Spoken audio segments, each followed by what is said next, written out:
ప్రజలు రాగానే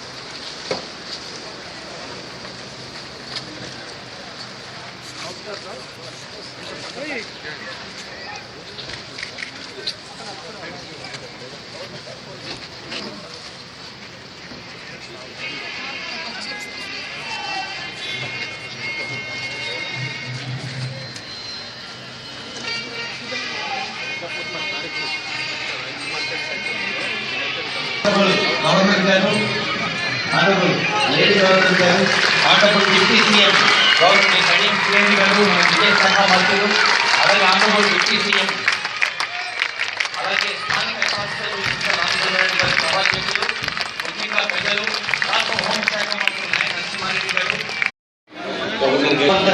ముందుగా ముస్తాబైన ప్రాంగణంతో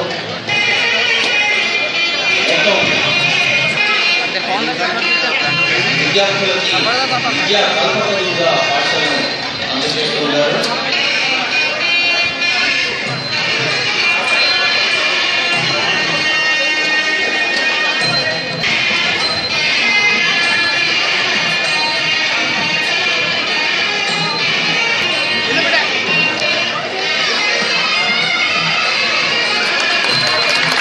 ₹4,50,00,000 వ్యయంతో 1953 నుంచి ఉన్న చారిత్రాత్మక పాఠశాల ఈరోజు మొత్తం భవనంగా మన ముందు ఆవిష్కరించబడుతుంది. గవర్నర్ గారి చేతుల మీదుగా గవర్నర్ గారు వ్యక్తిగత శ్రద్ధ తీసుకొని మన తెలంగాణ రాష్ట్ర ప్రభుత్వం విద్యాశాఖ, రోడ్లు భవనాల శాఖ ఇదొక ఉద్యమ స్థాయిలో కేవలం సంవత్సరం వ్యవధి కూడా పూర్తి కాకుండానే విద్యార్థుల కోసం అంకితం చేస్తుంది ఈ సదుపాయాన్ని.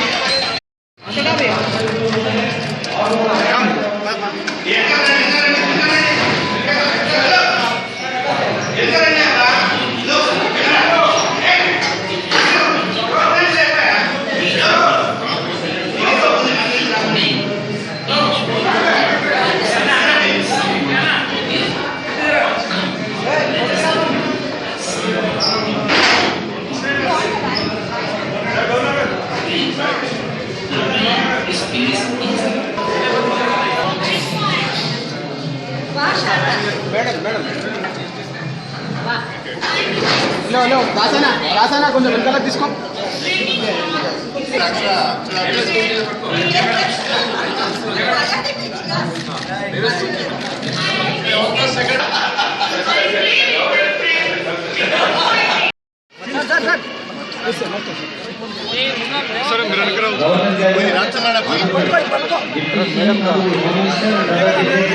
కింద కూర్చోండి సార్, కింద కూర్చొని మంచి చెట్టు పెట్టండి.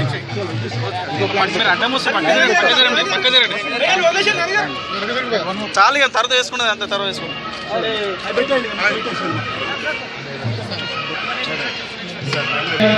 దూరం ఉండాలి.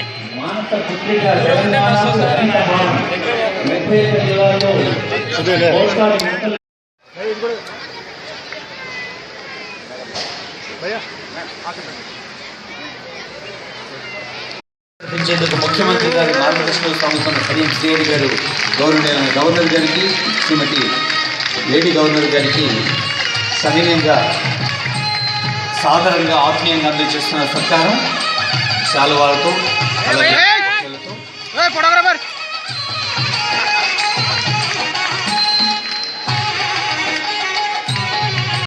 నేడు రాజ్భవన్కి ఒక చాలా గొప్ప దినం. ఇక్కడ స్కూల్ గవర్నమెంట్ హై స్కూల్ కష్టపడుతున్నారు. వాన వస్తే అది కన్స్ట్రక్ట్ చేయాలంటే ఈ రెడీలీ అగ్రీ సార్ మీరు చేసుకోండి అని చెప్పారు. అప్పుడు ముందు అక్కడ రాజ్భవన్ పాఠశాల స్కూల్ ఉంటే ఆ స్కూల్ కూడా చాలా బ్యాడ్ చెప్పేది కాబట్టి ఈ స్కూల్ కూడా కన్స్ట్రక్ట్ చేసి పెట్టినాం. కాబట్టి మొదటి I think I'd like to thank the chief minister of Andhra Pradesh and the government of Telangana for having given us this privilege of having this school in the Rajbhavan premises. Secondly, I would like to thank the Honorable Education Minister, Mr. Kadayam Srihari. ఆయన personal interest తీసుకొని ఒక్కొక్క స్టేజ్లో దీన్ని monitor చేసుకొని plus volunteers అయితే అది అయిపోయింది, అది పాత మాట. కానీ ఈరోజు ఆయన ఇచ్చిన నాకు అష్యూరెన్సెస్ అది కొత్త మాట. ఆ అష్యూరెన్సెస్ ఎట్లా ఫుల్ఫిల్ చేస్తారు అని